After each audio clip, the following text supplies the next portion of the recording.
Bonjour et bienvenue à ce webinaire où je vais vous présenter les évolutions qui ont été intégrées dans TRACAD pendant le quatrième trimestre de 2022.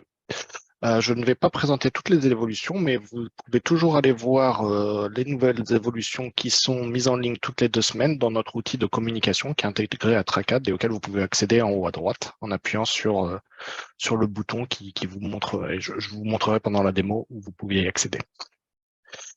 Alors, pendant la présentation, n'hésitez pas à poser des questions avec le bouton Q&A et je reviendrai sur les questions à la fin. Tout d'abord, je vais me présenter. Donc, je m'appelle Emilien Roux, je suis directeur de produit chez TRACAD. J'ai avant ça eu la position de directeur IT, ce qui fait que j'ai une vision technique et fonctionnelle de l'outil. L'une de mes responsabilités est d'échanger avec nos utilisateurs, donc avec vous, et de recueillir leur retour sur l'outil pour comprendre comment nous pouvons améliorer l'outil pour correspondre à leurs besoins et l'aider dans leur travail quotidien. Aujourd'hui, le programme sera, ce que nous allons voir, c'est comment améliorer votre interface grâce aux configurations dans l'administration, configurer vos données en utilisant les nouvelles fonctionnalités, aller plus loin dans l'analyse en filtrant vos données et en ajoutant de nouveaux KPI, intégrer vos données en se servant de nos nouveaux connecteurs et analyser vos sources de trafic dans des interfaces de contribution et d'attribution.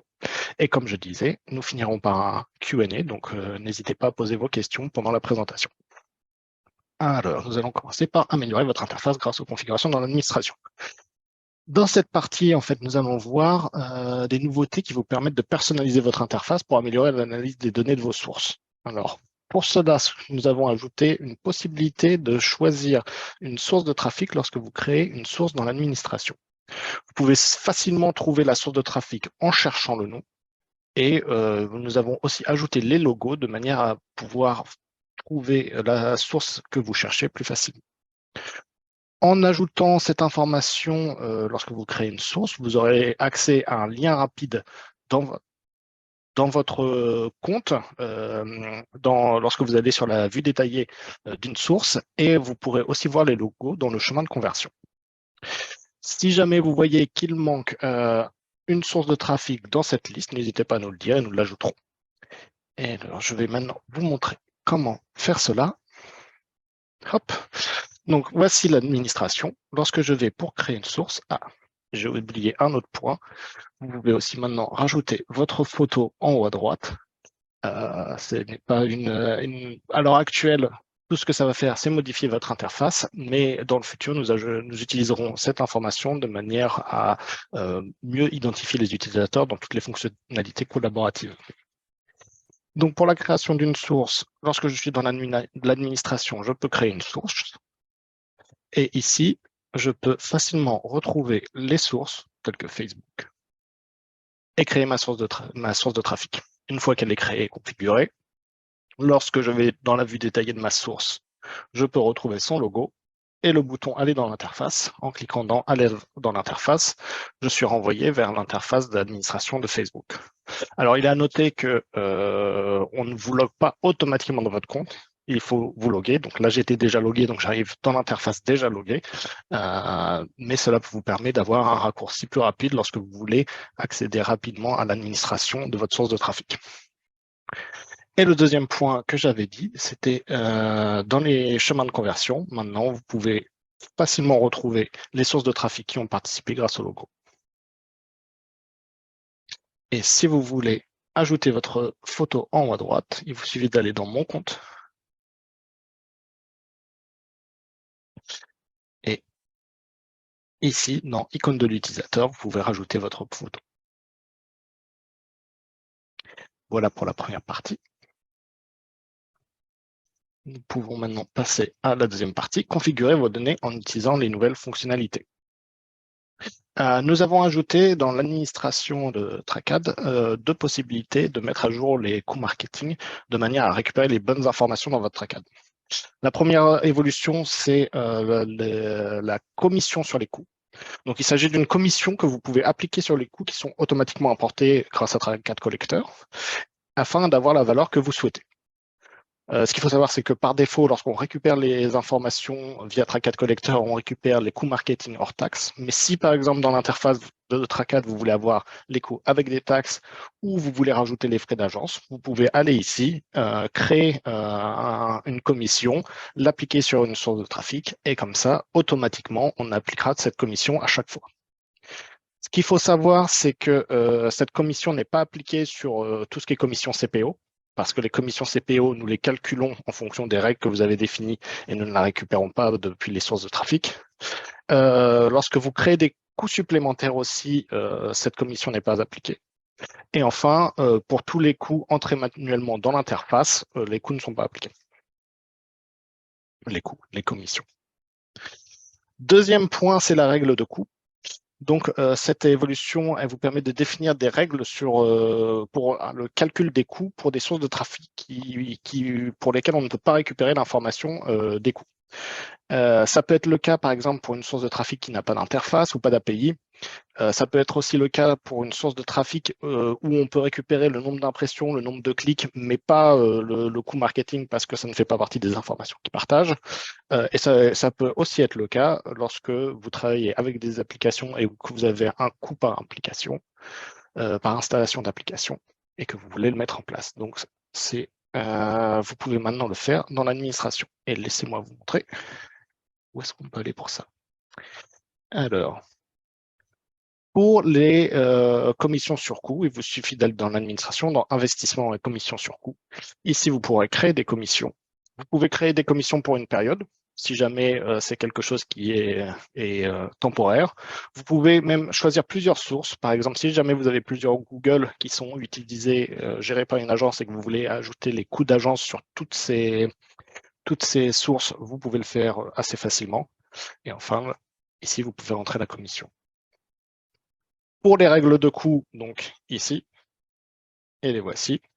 Les règles de coût, comme je disais, vous avez plusieurs possibilités. Donc, définir un coût, donc c'est un multiplicateur, en fonction du nombre d'impressions, du nombre de clics. Donc, impressions et clics, ce sont des informations qu'on va aller récupérer dans les sources de trafic. Visite, ça, c'est des informations qu'on récupère de votre outil analytique. Et installation, c'est une information qu'on va récupérer de votre outil analytique d'application, tel que AppsFlyer, Adjust ou Fireplace. Et c'est bon pour ce point.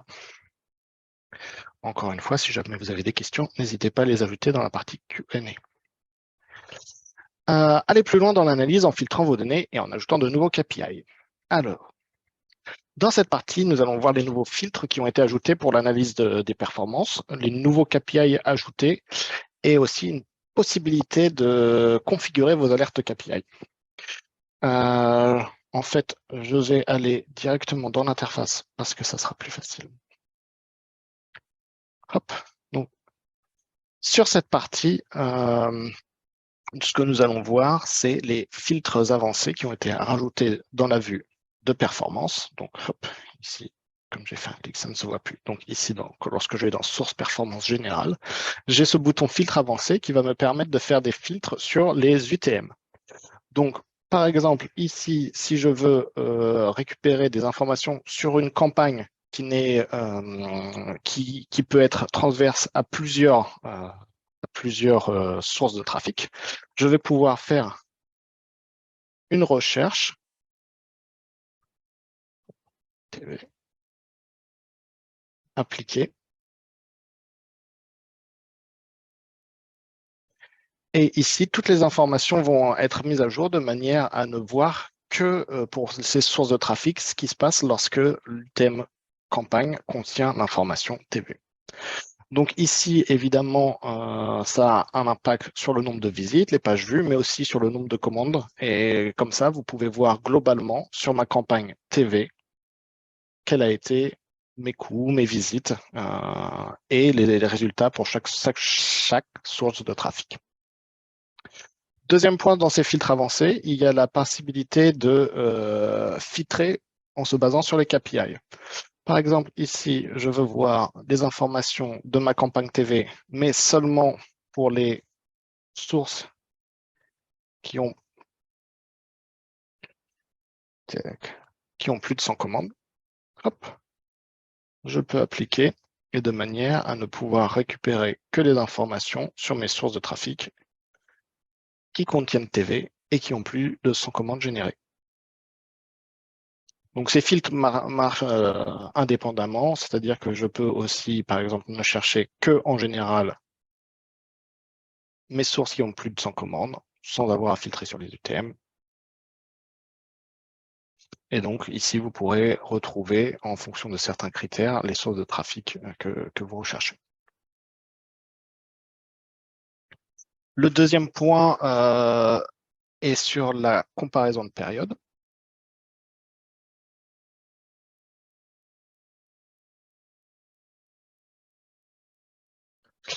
Comme vous pouvez voir sur la comparaison de période, nous avons aussi ajouté ces filtres.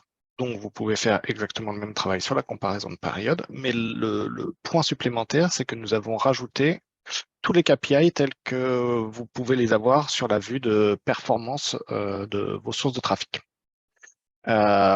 Lorsque nous avions créé cette page, nous pensions qu'il était préférable d'avoir une vue très simple avec peu de KPI, mais les retours d'utilisateurs nous ont dit que c'est mieux d'avoir tous les KPI. Donc, comme nous écoutons évidemment nos utilisateurs, maintenant vous avez accès à tous les KPI tels que vous les avez sur les autres pages.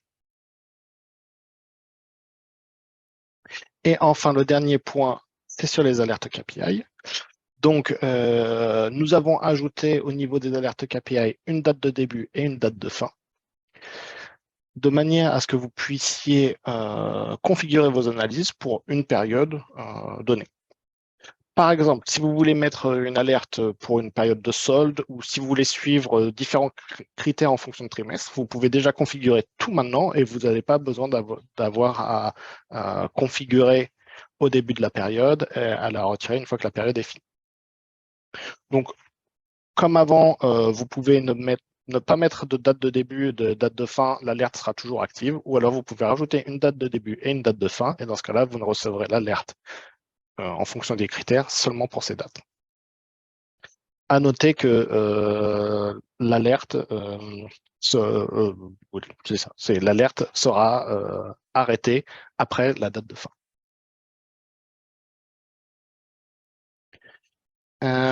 Sur la prochaine catégorie, je vais parler de l'intégration des données. Donc, nous avons créé un nouveau connecteur pour la récupération des données d'application et ce nouveau connecteur, c'est Adjust. Comme je l'ai dit précédemment, nous avons déjà un connecteur avec AppsFlyer, nous avons un connecteur avec Firebase et aussi avec Google Analytics 4 qui sont maintenant plus ou moins la même chose. Et si vous utilisez Adjust pour pour suivre vos données d'application, nous pouvons intégrer ces données directement dans votre trackhead. Si vous utilisez une autre solution que Adjust, AppsFlyer, Firebase ou Google Analytics 4, vous pouvez évidemment nous envoyer les informations de manière à ce qu'on puisse revoir les possibilités d'intégration et évidemment planifier l'intégration de ces données. Le deuxième point que je voulais en même temps annoncer, c'est l'ajout des installations dans les chemins de conversion de commandes qui ont été générées depuis votre application. Donc, avant, on avait un chemin un chemin de conversion qui montrait tous les points d'accès à l'application avant que la personne fasse la commande. Maintenant, vous avez aussi l'information sur l'installation et vous pouvez avoir la source de trafic qui a amené l'installation et la source de trafic qui a amené la commande dans la même page. Et enfin, nous allons passer au dernier point qui est l'analyse grâce à la contribution et grâce à l'attribution. Sur la contribution, nous avons créé une nouvelle vue graphique de contribution. Cette vue est accessible en utilisant l'URL directement. C'est-à-dire qu'il faut rajouter un suffixe à l'URL existante de manière à pouvoir accéder à cette nouvelle vue. Si jamais vous avez oublié, l'information est dans et d'ailleurs je n'ai pas montré, dans l'outil d'annonce au sein du Trackad. Et je vais vous montrer tout de suite à quoi ça ressemble. Donc, cette nouvelle vue de contribution a maintenant 4, présente les 4 types de contributions et le nombre de sources qui sont disponibles dans ces groupes. Nous attribuons une source dans un groupe lorsque la contribution sur ce type est supérieure à la contribution sur les autres types. C'est-à-dire que par exemple ici, si je regarde Facebook, la contribution que Facebook amène en support est supérieure aux autres types, donc on la retrouvera ici dans le support. Cette vue est là pour vous aider à comprendre quels sont déjà les plus grands pourcentages de vos vues. Comprendre mieux votre mix marketing, c'est-à-dire est-ce que vous avez bien des sources pour chaque type de contribution, et aussi comprendre est-ce que le type de contribution de votre source correspond bien à ce que vous attendiez. Évidemment, je serais très intéressé par avoir des retours par votre utilisation. Donc, n'hésitez pas à aller dans cette vue et à la tester. Et donc, pour y accéder, voici la vue telle qu'elle est actuellement, donc la vue de contribution. Et en ajoutant à la fin le trafic-type, on arrive sur cette nouvelle vue que vous pouvez tester. Et comme je disais, hop, ici, vous pouvez aller voir les nouveautés Tracade. D'ailleurs, la nouvelle version, les informations sur la nouvelle version qui a été mise en ligne mardi dernier. Et pour cette information sur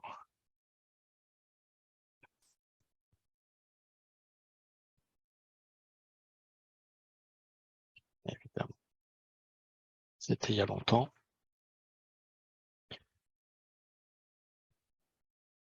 Et voilà, j'aurais dû regarder. Bon, elle est quelque part, cette information. Dans tous les cas, maintenant vous l'avez, rajoutez trafic-type à la fin et vous pouvez arriver sur cette nouvelle vue de contribution. Et deuxièmement, je vais vous parler des vues attribution. Donc, nous avons ajouté une page dédiée à l'attribution ici dans votre source. Cette page va vous permettre de comparer différents modèles d'attribution. Donc ici, par exemple, je suis en train de comparer le modèle déduplication de la source telle qu'elle a été configurée dans Tracade à un modèle 100% last click où on associe la source de trafic qui est dernière dans le chemin de conversion.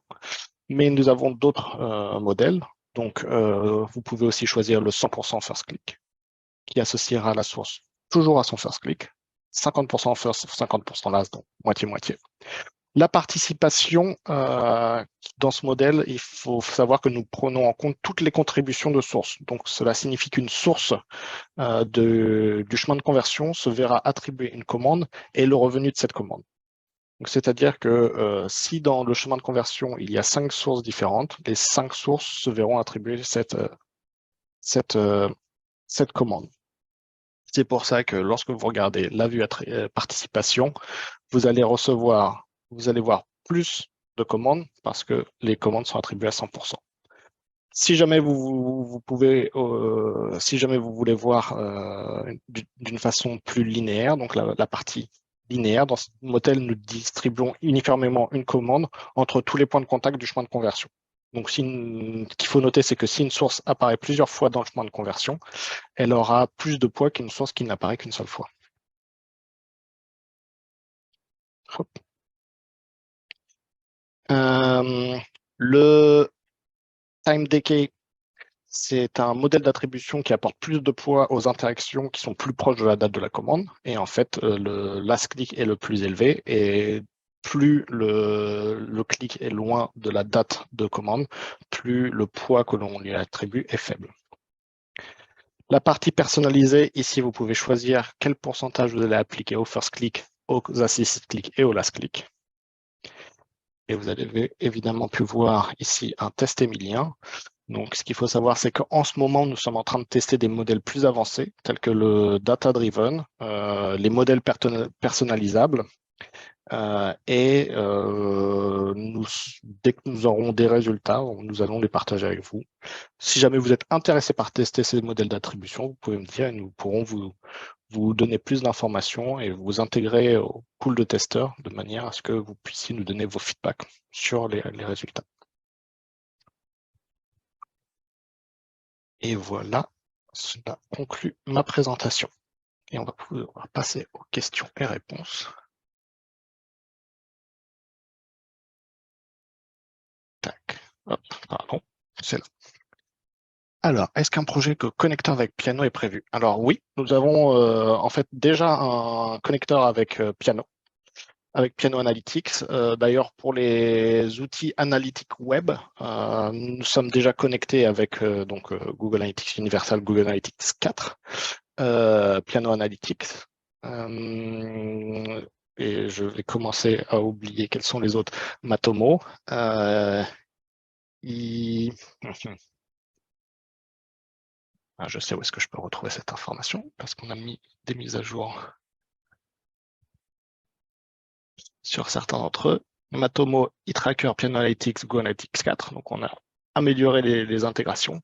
Ce qu'il faut savoir, c'est que si vous utilisez d'autres outils pour le Web Analytics, nous pouvons les ajouter. Si c'est possible, s'il y a une API, on ira toujours récupérer les informations où elles existent.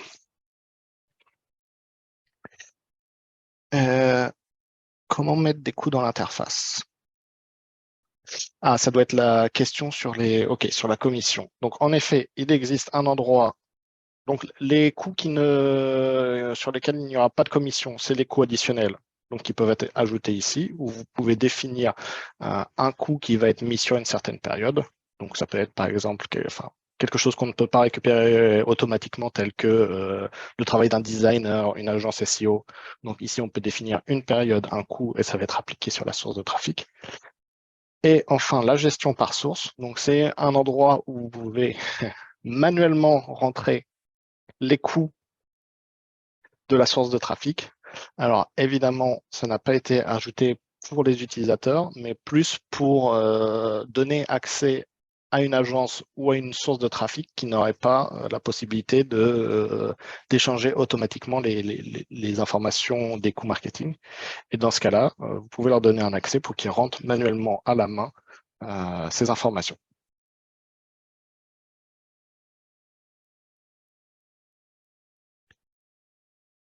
Allez-vous ajouter les chaînes de Markov? Alors, en effet, j'en avais parlé la dernière fois, il me semble. Donc, en effet, l'autre modèle d'attribution sur lequel on est en train de travailler, c'est les chaînes de Markov. On est en train de principalement finaliser le data-driven et les modèles personnalisables dans l'interface. Et les chaînes de Markov sont en R&D et devraient aussi être d'ici la fin février mises en place dans l'interface. Ce qu'il faut savoir, c'est que suite à l'ajout de ces modèles d'attribution, nous allons aussi aller plus loin en permettant des analyses des chemins de conversion les plus utilisés, une vue du nombre de sources de trafic utilisées avant la conversion et une vue aussi du temps passé avant la conversion.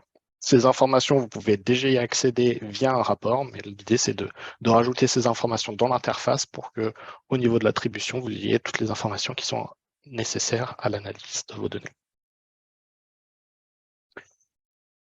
Je regarde, il n'y a plus de questions.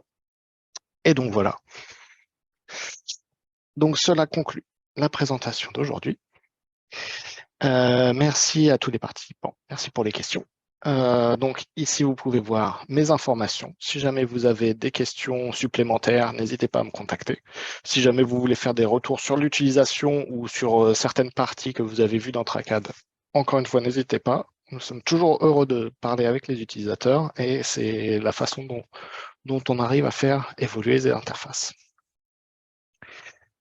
Je vous souhaite à tous une très bonne journée et à dans 3 mois pour la prochaine présentation.